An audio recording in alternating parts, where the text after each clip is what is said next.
and you are trying to do the necessary mathematics and trying to find out v as a function of t, then x as a function of t, blah blah blah. It may get tedious. Okay, I will tell you.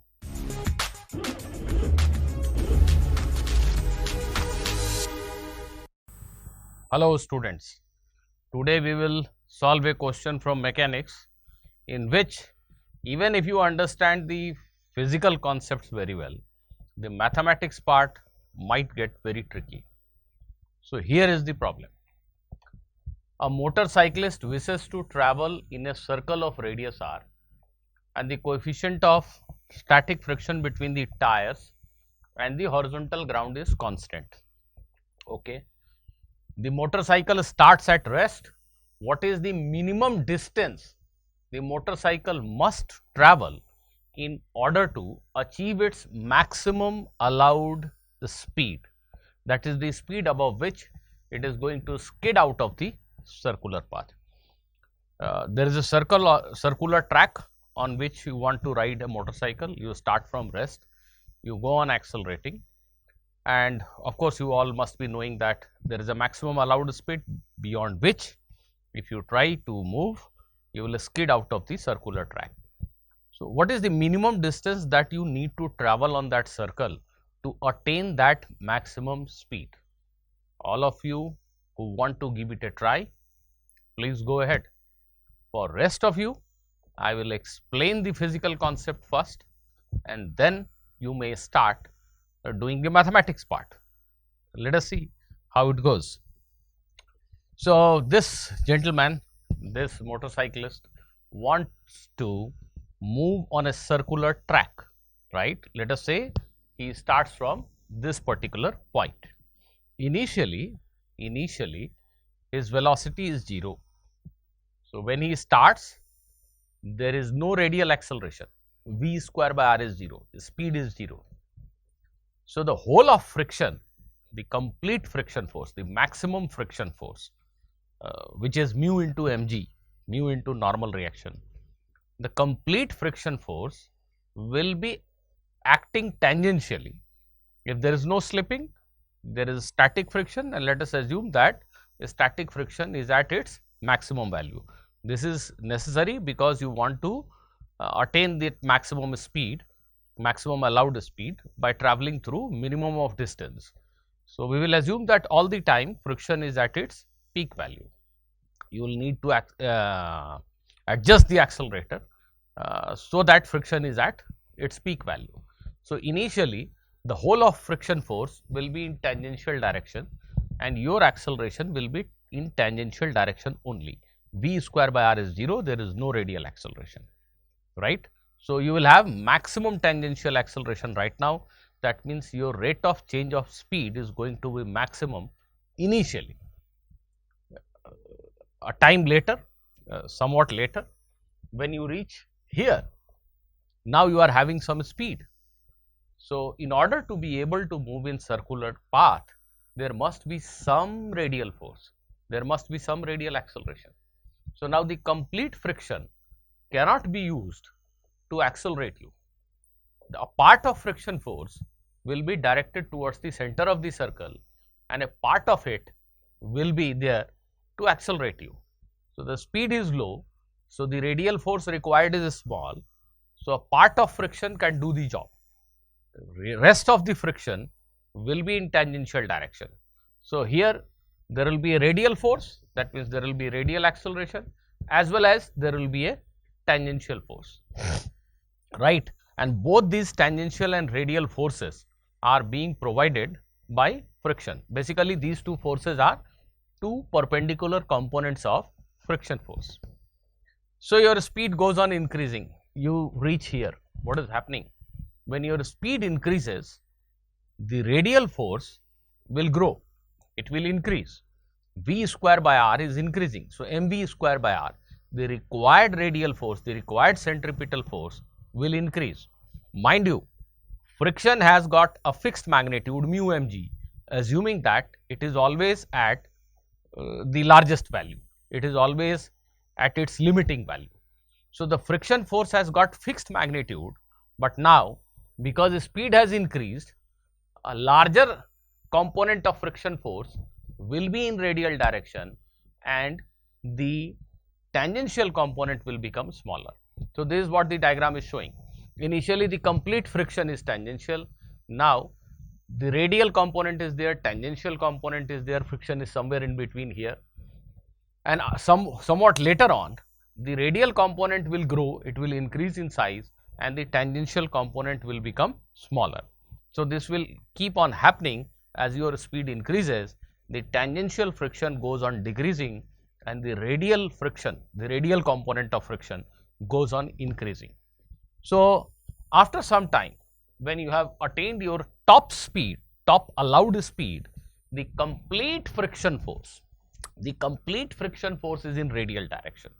Now, the total friction force mu mg is required to provide you the necessary centripetal force. So, there is no scope of any tangential friction now. So, there is no tangential acceleration. After this you can move with this constant speed and the friction force will remain at its peak value so as to provide you the required centripetal force. So, I hope all of you understand what is happening. Initially the friction is completely in tangential direction, then friction will have two perpendicular components, one along radial, one along tangential direction. The radial component keeps on growing, tangential component goes on reducing and finally when your bike is at its peak speed, the complete friction force is radial and there is no tangential component of the friction force. So, at this instant bike is moving at its top speed.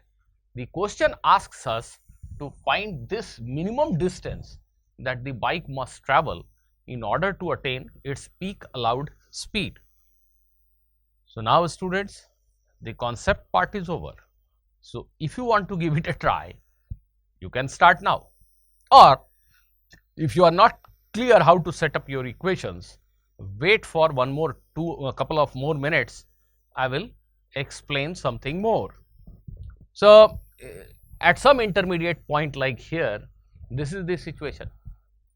This red arrow is the actual friction force which is mu mg and it has got two components along the radial direction and along the tangential direction. Let us assume that the angle that the friction force makes with the tangent is phi. You can consider either of these two angles, isko ya isko kisi ko bhi le lo. I am assuming that friction force makes an angle phi with the tangential direction, right. So, the component of friction that is along the radius, f sin phi, f is mu mg. So, mu mg sin phi will be equal to mv square by r at this instant, right. And the component of friction that is along the tangent, that is f cos phi, mu mg cos phi is mass times dv by dt, where dv by dt is rate of change of speed, v is speed. So, using these two equations, you can give it a try. So, still you can pause the video and give it a try. Okay. The basic thing is, some of you must have tried it on your own and you must have got entangled in the cumbersome mathematics. The mathematics may become a bit tedious if you make x and t as variable. Like you might be thinking that let us assume that this motorcycle has traveled through a distance x, so its speed is dx by dt, right. So, in place of speed you are writing dx by dt and you are trying to do the necessary mathematics and trying to find out v as a function of t, then x as a function of t, blah blah blah. It may get tedious, okay. I will tell you the shortest path. Many a times setting up of the integration in proper variable makes the mathematics easier, and this is one example of such type of cases. So, let us move on.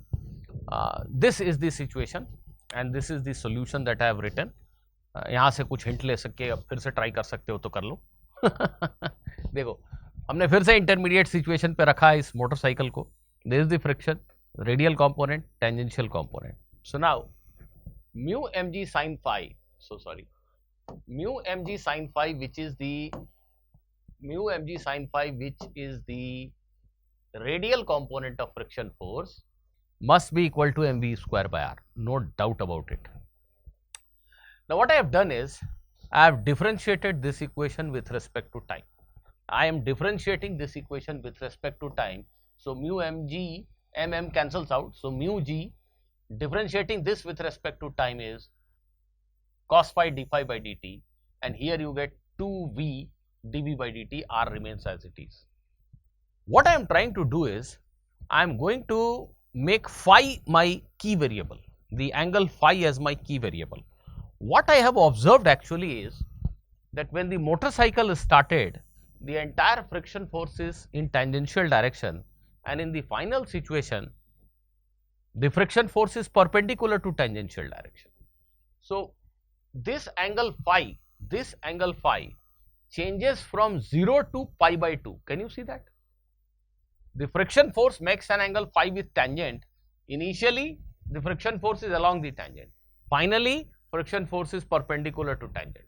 So this angle phi changes from 0 to pi by 2, and this is what I am going to do. I am going to make phi as my key variable. I will try to find out distance travelled by the time angle phi changes from 0 to pi by 2. This is the trick. अभी भी करना चाहते हो कर लो. आओ देखो.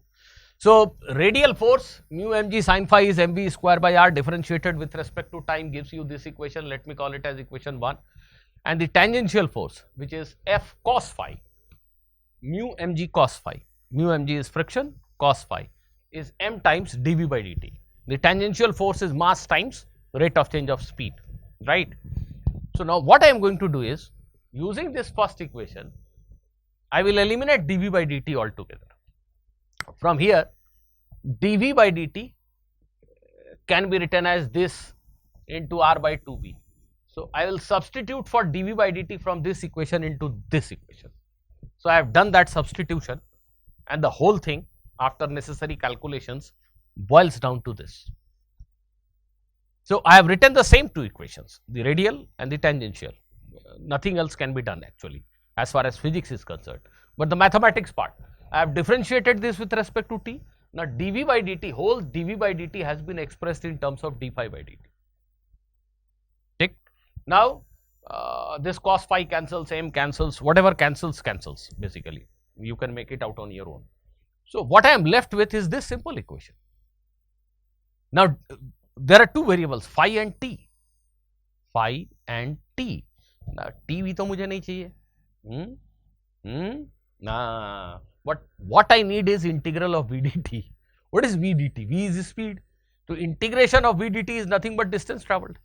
So I just integrate this equation on both sides. Here I integrate this equation on both sides. This last equation on both sides, and integral v dt is my required distance. So I am integrating this for time when phi changes from 0 to pi by 2.